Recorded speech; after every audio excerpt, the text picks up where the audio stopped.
पिछली वीडियो में मैंने आपको 1 से लेकर 100 तक क्वेश्चन बताया था जो कि ITI first year electrician trade के छात्रों के लिए था।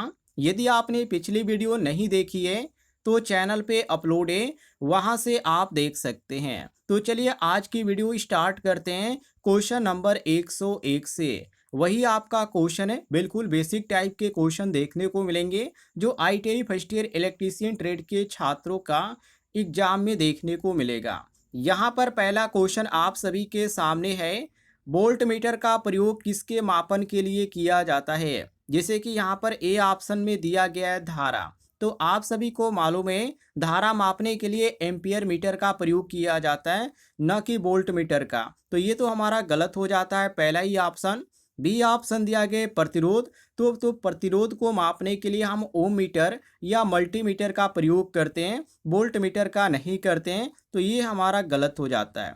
और सी ऑप्शन दिया गया है वोल्टेज। तो ये हमारा बिल्कुल सही हो जाएगा क्योंकि वोल्ट मीटर किसी भी सर्किट में वोल्टेज मापने के लिए ही लगाया जाता है, वो हमेशा पैरेलल में जोड़ा जाता है। और यहाँ पे आपको सी ऑप्शन करेक्ट आंसर देखने को मिल रहा है। डी ऑप्शन दिया गया है पावर। तो पावर को मापने के लिए हम वाट मीटर का प्रयोग करते हैं। तो ये भी हमारा गलत हो जाता है। सही ऑप्शन होगा केवल option number C, correct answer. आगे देखते हैं अगले सवाल को। सवाल नंबर 102 जिसमें पूछा जा रहा है कि एम्पियर मीटर को सर्किट में कैसे जोड़ा जाता है? जैसे कि ए ऑप्शन दिया गया सीरीज में। तो ये आपका पहला जो ऑप्शन दिया गया है सीरीज में, ये आपका बिल्कुल सही हो जाएगा क्योंकि जो एम्पियर मीटर होता है उसको सर्किट में हमेशा करंट के मापने के लिए ही सीरीज में जोड़ा जाता है, ताकि जो पूरा जो धारा है उसमें यहाँ पे गुजरे और उसके द्वारा मापन हो सके। तो हमारा यहाँ पे ए ऑप्शन सही हो जाता है। बी ऑप्शन दिया गया है पैरेलल में। तो अभी मैंने आपको पहले क्वेश्चन में बताया कि पैरेलल में जो जोड़ा जाता है हमेशा वोल्ट मीटर को जोड़ा जाता है, ये ध्यान रखिएगा। तो पैरेलल में यदि आप इसको लगाते हैं एम्पियर मीटर को, तो पैरेलल में लगाने से ये खराब हो जाएगा क्योंकि प्रतिरोध जो होता है इसका बहुत ही कम होता है, ये ध्यान रखिएगा। तो ये हमारा बी ऑप्शन गलत है। सी ऑप्शन दिया गया ट्रांसफार्मर के साथ। तो ट्रांसफार्मर में यहाँ पे कोई भी मापन यंत्र का प्रयोग नहीं किया जाता है, चाहे वो एम्पियर मीटर हो या अमीटर हो या वोल्ट मीटर हो, किसी भी यहाँ पे मीटर का प्रयोग नहीं किया जाता है मापने के लिए। तो ये हमारा सी ऑप्शन गलत है। डी ऑप्शन दिया गया अर्थिंग के साथ। तो ये ध्यान रखिएगा, अर्थिंग को भी मापने का कोई यंत्र नहीं लगाया जाता है, ये भी हमारा गलत है। सही ऑप्शन होता है ऑप्शन नंबर ए, सीरीज में। क्लियर हो गया? आगे देखते हैं। आगे सवाल में साथियों पूछा जा रहा है कि वाट मीटर किसका मापन करता है? वाट मीटर का नाम आपने सुना होगा।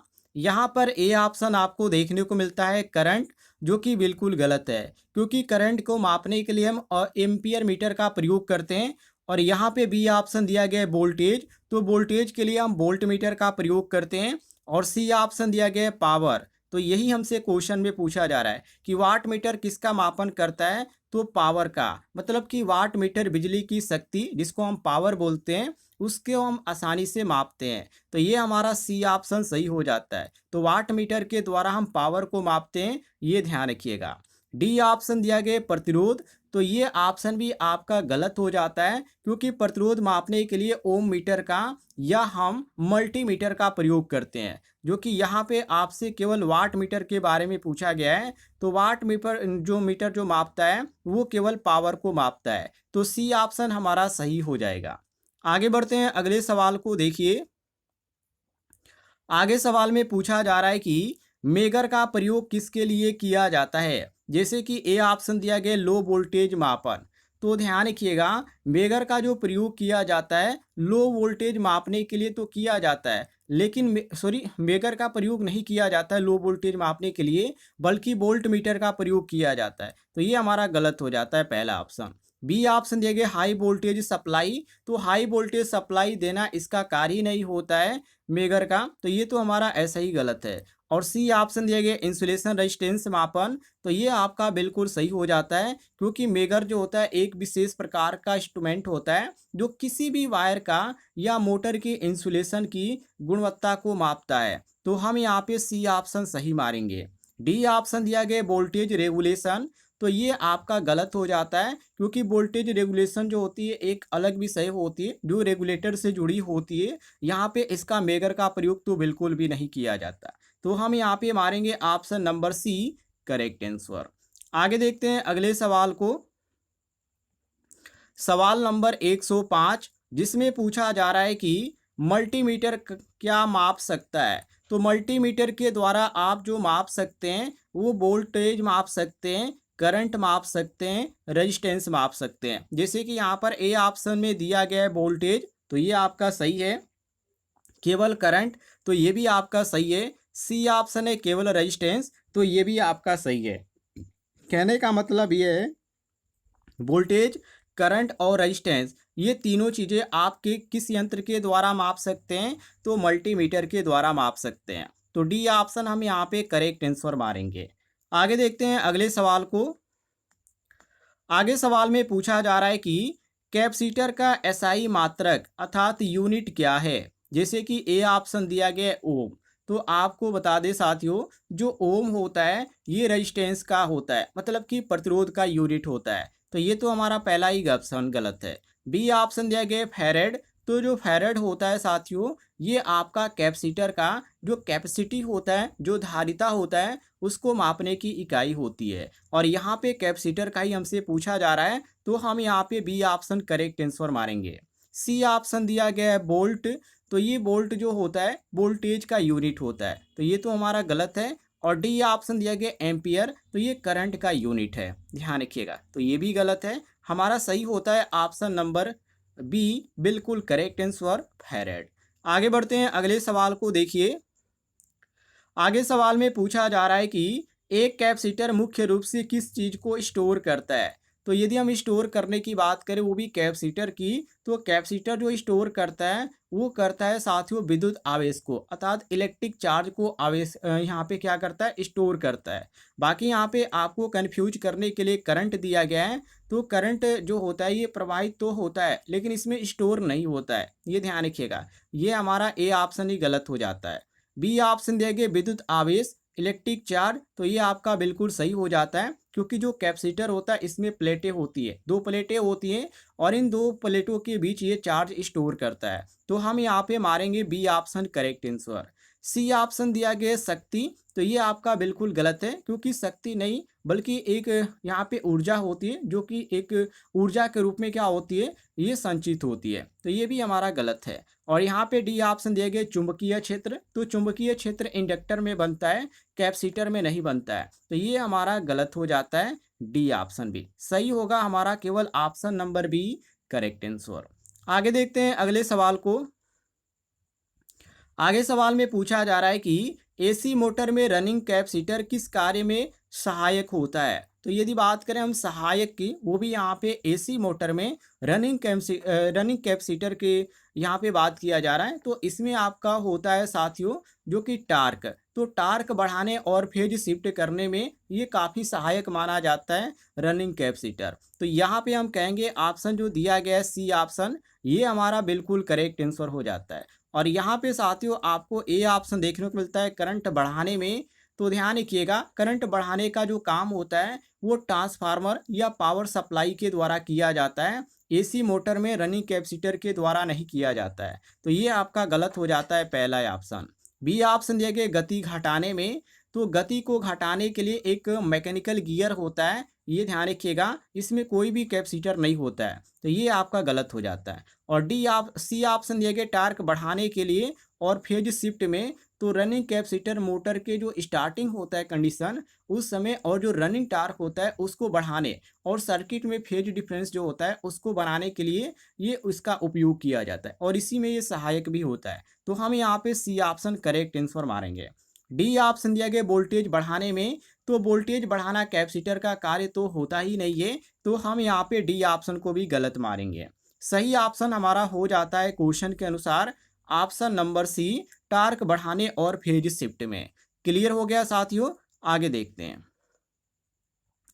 आगे सवाल में क्या पूछा जा रहा है। तो आगे सवाल में यहाँ पे पूछा जा रहा है कि इलेक्ट्रोलाइटिक कैपेसिटर को सर्किट में कैसे जोड़ा जाता है। जैसे कि ए ऑप्शन दिया गया किसी भी दिशा में।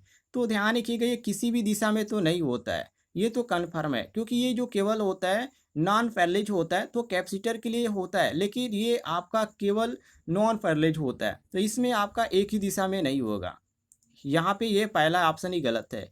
और बी ऑप्शन देखिए केवल सीरीज में, तो ये आपका भी बिल्कुल गलत है, क्योंकि सीरीज या समांतर की हम बात करें दोनों में प्रयोग किया जा सकता है, लेकिन इसकी में ध्रुवता आवश्यकता होती है जो कि कैपेसिटर में नहीं होती है, तो हम यहाँ पे इसको गलत मारेंगे। और यहाँ पे सी ऑप्शन दिया गया ध्रुवता के अनुसार, तो ये आपका बिल्कुल सही हो जाता है सी ऑप्शन, क्योंकि इलेक्ट्रोलाइटिक जो कैपेसिटर होता है उसको सही ध्रुवता में जोड़ना आवश्यक होता है, नहीं तो ये फटने का खतरा होता है। इसी कारण हम यहाँ पे सही मारेंगे सी ऑप्शन, बिल्कुल करेक्ट आंसर।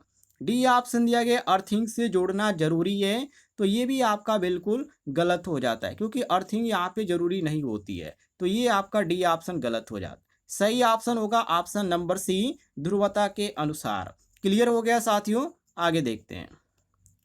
आगे सवाल में क्या पूछा जा रहा है, तो आगे सवाल में पूछा जा रहा है कि कैपेसिटर को दो प्लेटों के बीच किस माध्यम से अलग किया जाता है। वेरी वेरी इंपॉर्टेंट क्वेश्चन है।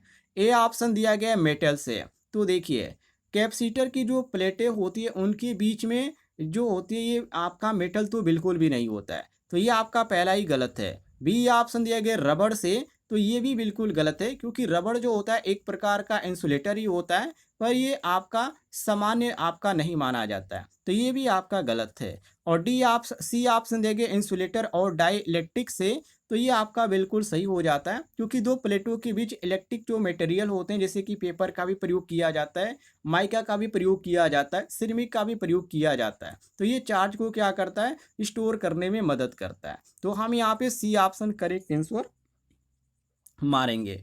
और डी ऑप्शन दिया गया कंडक्टर से, तो कंडक्टर चार्ज पास करता है, स्टोर नहीं करता है, ये ध्यान रखिएगा, तो डी ऑप्शन भी हमारा गलत हो जाता है। सही ऑप्शन होगा option number C, correct answer. आगे बढ़ते हैं, अगले सवाल को देखिए।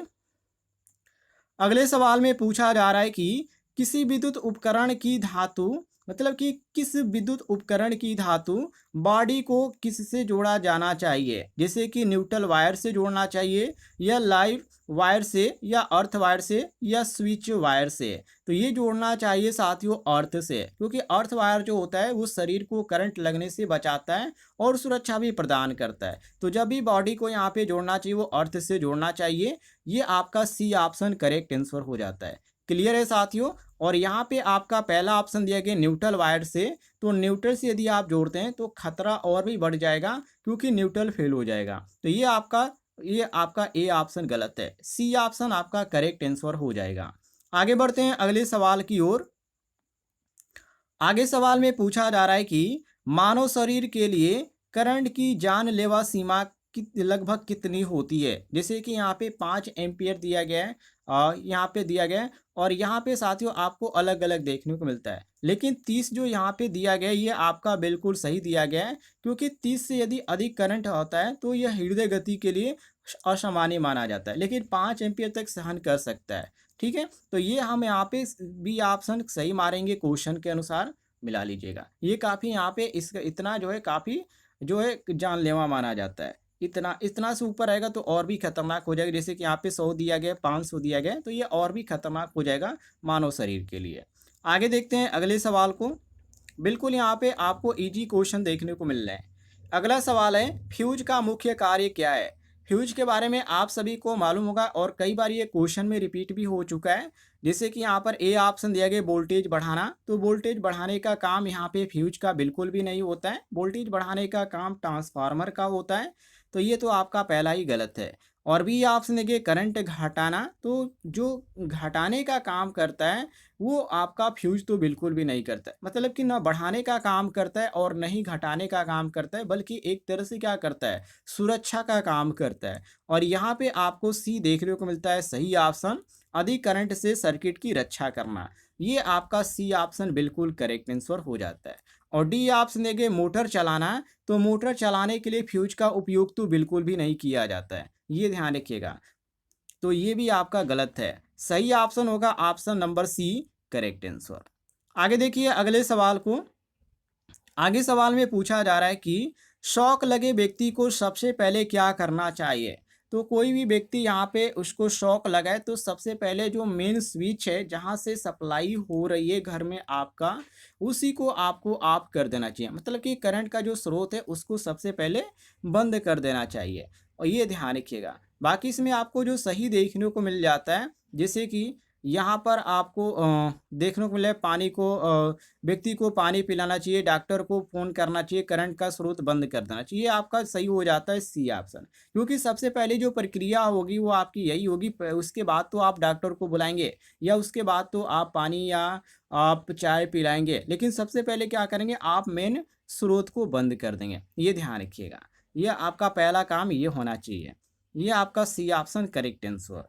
अगले क्वेश्चन को देखिए, आगे पूछा जा रहा है कि ईएलसीबी अर्थात अर्थ लीकेज सर्किट ब्रेकर का कार्य क्या है। देखिए यहाँ पे आपको जो अब इसको आप पूरा पढ़ें तो इसमें आपसे अर्थ यहाँ पे आ रहा है फुल नेम में, तो जाहिर सी बात है कि ये अर्थ से ही संबंधित है। तो इसी में हम क्या कर सकते हैं कि जो अर्थ लीकेज सर्किट ब्रेकर है, ये अर्थ लीक होने पर तुरंत क्या होता है, सर्किट को ब्रेक कर देता है, मतलब कि बंद कर देता है और व्यक्ति को करंट लगने से बचाता है। तो यही आपका अर्थ लीकेज सर्किट ब्रेकर होता है, कोई बहुत ही यहाँ पे ज़्यादा हार्ड नहीं होता। ये आपका सी ऑप्शन सही है। बाकी यहाँ पे ए ऑप्शन देखिए करंट को बढ़ाना, तो करंट को बढ़ाना इसका काम ही नहीं होता है। और बी ऑप्शन देखिए लोड को नियंत्रित करना, तो नियंत्रित भी करना इसका काम नहीं है। और डी ऑप्शन है वोल्टेज रेगुलेशन करना, तो ये भी बिल्कुल गलत है, क्योंकि रेगुलेशन करने का जो काम होता है वो स्टेबलाइजर का होता है, न कि यहाँ पे ईएलसीबी का होता है। तो ये आपका सही होता है option number C correct answer. यदि आपको जानकारी पसंद आई होगी